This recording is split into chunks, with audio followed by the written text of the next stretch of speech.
Live now to Adelaide, where the acting Prime Minister Richard Marles is speaking. Firstly, the announcements coming out of COP in relation to renewable energy, in relation to greater energy efficiency, are statements that we support. We are obviously very mindful of our Pacific family. They are on the front line of climate change. And personally, I have been to all the coral atoll nations of the Pacific, which are particularly on the front line, and have seen firsthand what those countries are facing.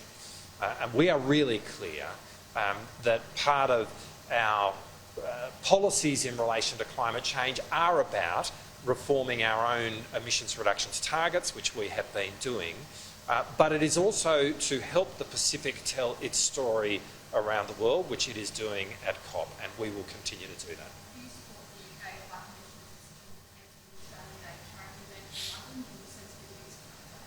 Australia Day? Well, firstly, that's the premise of that question isn't right. There will be an Australia Day function in London at Australia House on Australia Day next year. No ifs, no buts. And what we're seeing from the Leader of the Opposition here is a shameless attempt to beat something out of nothing. There will be an Australia Day event at Australia House on Australia Day next month. What that event is and how it's managed is obviously a matter for the High Commission itself, but there is no doubt that there will be an Australia Day event.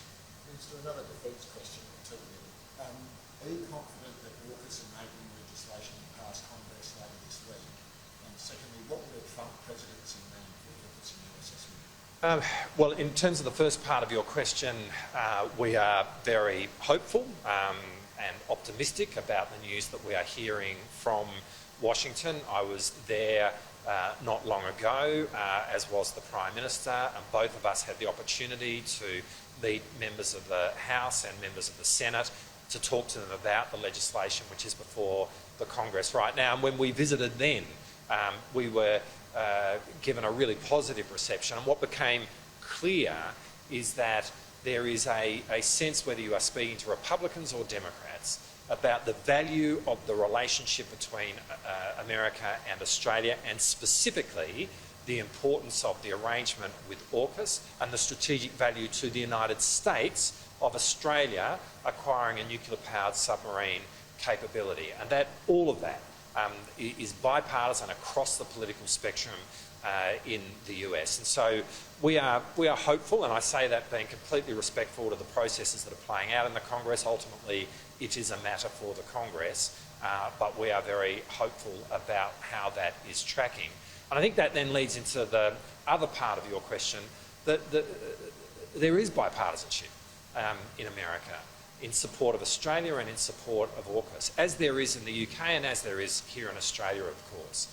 And that's why I think the citizens of all three countries can have a sense of confidence about the power of this relationship and this arrangement, because it transcends politics in each of our countries.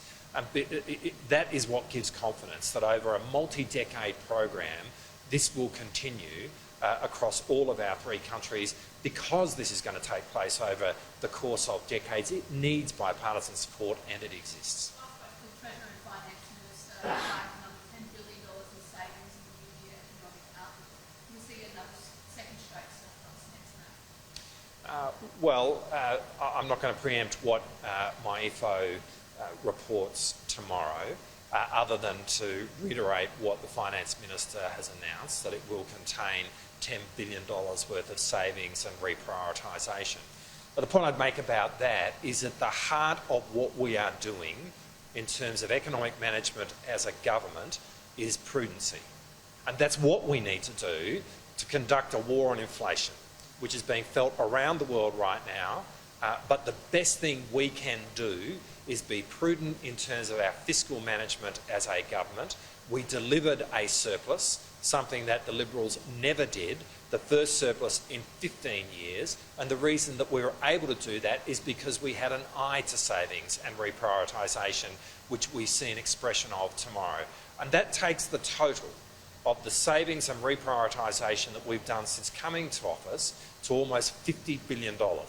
Now, the amount of savings and reprioritisation that the Liberals did in their last budget was precisely zero.